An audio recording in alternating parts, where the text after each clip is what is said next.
ከህፃንነት ጀምሮ ማህበረሰቡ ቤተሰብና ትምህርት ቤቶች ጆሮ ላይ ሲያንቆረቁሩት የነበረው ትልቁ ቃል ምንድነው? አታፍርም እንዴ? አደብ ግዛ፣ ሰዎች ምን ይሉሃል? ድምጽህን ቀንስ፣ እንዳትለይ፣ አትታይ የሚሉት የሽብር ቃላቶች ናቸው። ሲስተሙ አንተን ከተወለድክበት ቀን ጀምሮ ባደግክበት ቤተሰብ፣ በድህነትህ፣ በውጫዊ ቁመናህና በአለባበስህ አልፎ ተርፎም በውስጣዊ ሐሳብህና በህልምህ እንድታፈርና እንድትሸማቀቅ አድርገው ነው ፕሮግራም ያደረገ። ለምን መሰለ? በዳርክ ሳይኮሎጂ ዓለም አንድ አስፈሪና ያልተጻፈ ህግ አለ። የሚያፍርና የሚሸማቀቅ ሰው እጅግ በቀላሉ የሚገዛና የሚቆጣጠሩት ባሪያ ነው። በገዛ ማንነቱ የሚሸማቀቅ ሰው ዋጋውን ጠይቆ መደራደር አይችልም። ትልቅ ህልም ማለም አይችልም። እኔ ለዚህ አልመጥንም እያለ የራሱን እድል በራሱ ይገለዋል። አንተ አቅም አንሶ ወይንም እውቀት አጥተህ አይደለም አሁን ካለህበት የድህነት ወይም የተራነት ህይወት ውስጥ የተቀረቀረው። አንተ በራስህ ማንነት ላይ ቆመህ ለምን አይኗን እያየ እኔ እንዲህ ነኝ የማለት ርህራሄ የለሽ ድፍረት ስለጎደለብህ ብቻ ነው። ወደ ዛይ ቤተሰብ እንኳን በደህና መጣችሁ። ዛሬ ተራውን ህዝብ ከ1% አሸናፊዎች የሚለየውን ታላላቅ ፈላስፋዎችና ቢሊዮነሮች የሰዎችን ጫጫታ ዘግተው ዓለምን ያንበረከኩበትን የስነ ልቦና ሚስጥር ይዘን መጥተናል። በዚህ እጅግ ጥልቅ ቪዲዮ ውስጥ መሸማቀቅ የተባለውን የማህበረሰቡ እስር ቤት በሳይንስ እንዴት እንደምትሰብረው፣ የካርል ጁንግን የጥላ ማንነት ፍልስፍና በመጠቀም ድክመትን እንዴት ወደ አስፈሪ የጦር መሳሪያ እንደምትቀይረው፣ በታሪክ ታላላቅ ሰዎች እንደ ዲዩጋንና ማልኮም ኤክስ አስደግፈን ማንነትን ሳትደብቅ እንዴት የቢዝነስና የፋይናንስ ኢምፓየር እንደምትገነባ ከስሩ ነቅለን እናሳያለን። አእምሮህን ክፈት፣ የውሸት ጭንቅላትህን አውልቀህ ጣል። እናም ከማትሪክሱ ነቅለህ ነፃነትህን ለማወጅ አብረህን ግባ። አንደኛ፣ የሀፍረት ስነ ልቦና። አእምሮህ እንዴት ተጠልፏል? ብዙ ጊዜ እጅግ በጣም ምርጥ የቢዝነስ ሀሳብ ያላቸው ታላቅ ክህሎት ያላቸው ሰዎች ካሜራ ፊት ለመውጣት፣ ስራቸው ለማስተዋወቅ ወይንም ከትልልቅ ባለሀብቶች ጋር ለመደራደር ሲያስቡ በላባቸው ይጠመቃሉ። ልብሴ አያምርም፣ ንግግሬ አይሰማም፣ ታሪኬ የድሃ ነው፣ ሰዎች ቢንቁኝስ ብለው ይሸማቀቃሉ። እውነታው ልንገርህ፣ ይህ ፍርሃት ያንተ አይደለም።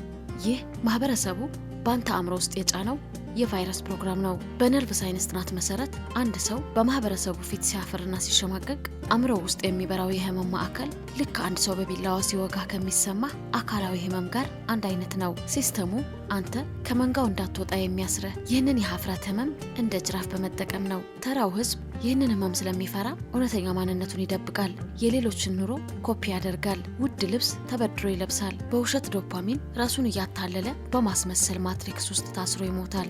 ነገር ግን የ1% አሸናፊዎች ሚስጥር ምን እንደሆነ ታውቃለህ? እነሱ መሸማቀቅ የሚባለውን የህመም ስሜት ገድለው ቀብረውታል። የድህነት ታሪካቸው፣ ጠባሳቸውና ልዩነታቸውን በአደባባይ እንደ ሜዳሊያ አንጠልጥለውታል። ሁለተኛ፣ የካርል ጁንግ የጥላ ማንነት። ታላቁ የስነ ልቦና አባት ካርል ጁንግ ዘሻደው ወይም የጥላ ማንነት የሚባል አእምሮ ሰባሪ ጽንሰ ሀሳብ አለው። ጁንግ እንዲህ ይላል፣ የሰው ልጅ ማህበረሰቡ የሚጠላበትን፣ ራሱ የሚያፍርበትን ድክመቱን፣ የድህነት ታሪኩንና ጨለማ ማንነቱን በደበቀ ቁጥር ያ የተደበቀ ማንነት እያደገ እየጠነከረ ይሄድና ከውስጥ ይቆጣጠረዋል። ያፈርክበትና የሸሸኸው ማንነት ያንተ ጌታ ይሆናል። የቢዝነስ ስብሰባ ላይ ስትቀመጥ እንዳያውቁብኝ፣ ድሃ እንደነበርኩ እንዳይገቡብኝ ብለህ ስትጨነቅ አቅምህን ሁሉ ጭንብልህን በመያዝ ላይ ያልቃል። ትክክለኛው የቢዝነስ ስትራቴጂና የሰዎችን አእምሮ ለማንበብ የምትጠቀምበትን ጉልበት አይኖርህም። የማኪያቤላን ስትራቴጂስቶች ግን ዘሻዶው የተባለውን ጨለማና አስፈሪ ታሪካቸውን ታቅፈውታል። ከየትም እንደመጣህ አትደብቅ። ድሃ እንደነበርክ፣ እንደከሰርክ፣ ትምህርት እንዳቋረጥክ ወይም ብዙ ስህተቶችን እንደሰራ አትሸማቀቅ። እነዚህ ታሪኮች ያንተ ጠባሳዎች ናቸው። ጁንግ እንዳለው ወደ ብርሃን መምጣት የሚቻለው የብርሃን ምስል በማሰብ ሳይሆን የራስን ጨለማ በማወቅና በመቀበል ነው። ማንነቱን የተቀበለን ሰው ማንም አያስፈራውም፣ ማንም በቃላት አይዘርፈውም። ሶስተኛ፣ ጉድለትህን እንደ ጦር መሳሪያ ተጠቀምበት። በጥንታዊ ግሪክ ታሪክ ውስጥ ዲዩጋን የሚባል እጅግ አስገራሚ ርህራሄ የለሽና 100% በመሸማቀቅ ስሜት ላይ ያመጸ ፈላስፋ ነበር። ዲዩጋን ቤት አልነበረውም፣ በርሚን ውስጥ ነበር የሚኖረው።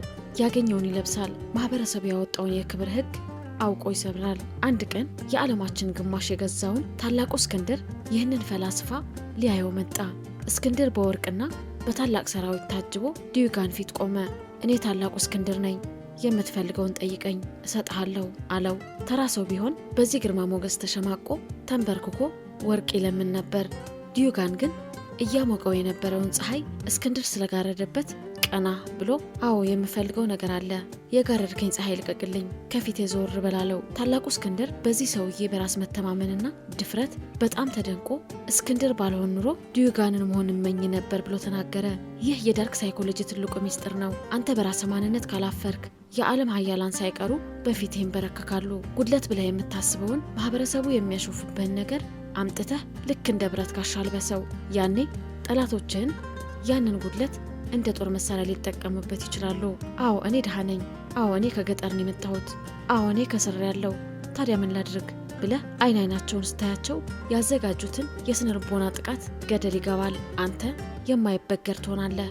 አራተኛ በቢዝነስና በዲጂታል ዓለም ማንነትን አለመደበቅ። ይህንን ፍልስፍና በዘመናዊ የዲጂታል ቢዝነስ በኢኮሜርስና በብራንዲንግ ውስጥ እንዴት እንጠቀመዋለን? አብዛኛው ሰው ኦንላይን ቢዝነስ ለምሳሌ የኤትሲ ስቶር ወይንም ዩቲዩብ ቻናል ሲከፍት ፕሮፌሽናል ለመምሰል ይሞክራል። ኮርፖሬሽኖችን ኮፒ ያደርጋል። የውሸት የድርጅት ቋንቋ ይጠቀማል። ልዩነቱንና የራሱን ድምፅ ይደብቃል። በመጨረሻስ ከሚሊዮን ጫጫታዎች መሃል አንዱ ሆኖ ሳይታይ ሳይሸጥ ሳይታወቅ ይከስራል። በ21ኛው ክፍለ ዘመን ትልቁ የቢዝነስ ህግ ይህ ነው።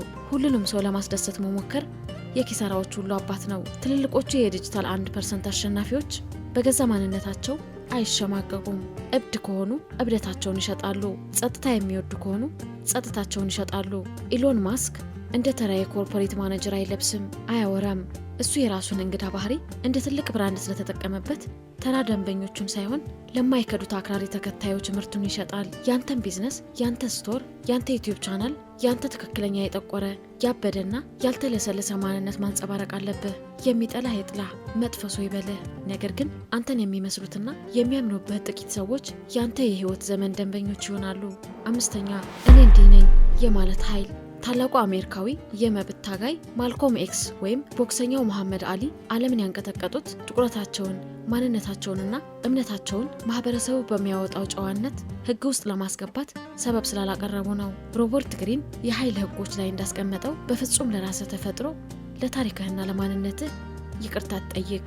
የዋሆችና የተሸናፊዎች ማትሪክስ አባላት ዘወትር ህይወታቸውን የሚያሳልፉት ይቅርታ በመጠየቅ ነው። ይቅርታ ድምፄ ከፍ ካለ፣ ይቅርታ ሀሳቤ ካላስደሰታችሁ፣ ይቅርታ የተለየ መንገድ ከሄድኩ እያሉ በማስፋት ማትሪክ ውስጥ ይበሰብሳሉ። የፀሐይ አሸናፊዎች ግን ርኅራኄ የለሽ ናቸው። አዎ ሀብታም መሆን እፈልጋለሁ፣ አዎ የፋይናንስ ነጻነት ፈልጌ ነው የምሰራው፣ አዎ ጊዜን ለሚያባክኑ ሰዎች እምቢ ላለሁ ብለው ፊታቸውን ሳያጠቁሩ ሳይሸማቀቁ ይናገራሉ። ሲስተሙ የሚፈልገው አንተን ቆርጦ ቀንሶና አስተካክሎ እሱ በሰራው ሳጥን ውስጥ ሊያስገባህ ነው። ነገር ግን አንተ ካደግክበትና ካለፍክበት የህይወት ደረጃ በላይ ሆነ ሳለህ የሰዎችን ስሜት ላለመረዳት ብለህ ራስህን አሳንሰህ መኖር የለብህም። መሸማቀቅ ማለት አምላክና ተፈጥሮ የሰጠህን የጣት አሻራ እያጠፋህ ነው ማለት ነው። የፀሐይ ቤተሰቦች ይህች ዓለም የምታከብረውና ዙፋኗን የምትሰጠው ጥግ ይዘው ለሚያፍሩት፣ ለሚሸማቀቁትና ሰዎች ምን ይሉኛል ብለው በራሳቸው የፍርሃት እስር ቤት ውስጥ ለሚሞቱት የዋሆች አይደለችም። ዓለም ዙፋኗን የምታስረክበው ጉድለታቸውን እንደ ጦር መሳሪያ ለታጠቁት፣ ጨለማ ታሪካቸው በድፍረት ለተቀበሉትና እኔ እንዲህ ነኝ ብለው ርኅራኄ የለሽ የቢዝነስና የህይወት እርምጃ ለሚወስዱ አሸናፊዎች ብቻ ነው። ከዛሬ ጀምሮ በዚች ሰከንድ ቃል ግባ። አንደኛ፣ የፈለግከውን ያክል ስህተት ስራ፣ በታሪክና በማንነትህ ፈጽመህ አትሸማቀቅ። ሁለተኛ፣ ሰዎች እንዲቀበሉህ ብለህ የውሸት ጭንብል አታጥልቅ፣ ጉድለትህን እንደ ሜዳሊያ አልበሰው። ሶስተኛ፣ በቢዝነስህ በትሬዲንግህም ሆነ በስራህ ላይ ለማንም ለማስደሰት ብለህ አትስራ። ያንተን እብደትና ልዩነት ሽጥ። ይህ እጅግ ጥልቅ ማንም ሊነግራችሁ የማይደፍረውና አእምሮን ከሱሪ የሚሰብረው የዳርክ ሳይኮሎጂ ትንታኔ አይናችሁ ላይ ያለውን የሀፍረት መጋረጃ ከገፈፈው ቪዲዮውን አሁኑን ላይክ በማድረግ አጋርነታችሁን አሳዩን። ሁልጊዜ የሰውን ፊት እያዩ ለሚኖሩ ሰዎች ምን ይሉኛል እያሉ በውሳኔ ማጣት ለሚሰቃዩ፣ ለሚያፍሩና አቅማቸው ለተቀበረ ወዳጆቻችሁ ይህንን ቪዲዮ ሼር በማድረግ ከእንቅልፋቸው ቀስቅሷቸው። አዳዲስ የቢዝነስ ስትራቴጂዎችን፣ የዲጂታል ዓለም አውቶሜሽንንና ማህበረሰቡ እንደ ነውር የሚቆጥራቸውን የ1% አሸናፊዎች የማኪያቬላን ስነ ልቦና ሁሌም ለማግኘት የፀሐይ ቻናላችንን አሁኑን ሰብስክራይብ በማድረግ የደወል ምልክቷን ይጫኑ። ማስመሰልን አቁም፣ ማንነትህ ታጠቅ፣ ርኅራኄ የለሽ ደፋር ሁን፣ ነፃነትህን አውጅ። ፀሐዮች ነን፣ አብረን እንደግ።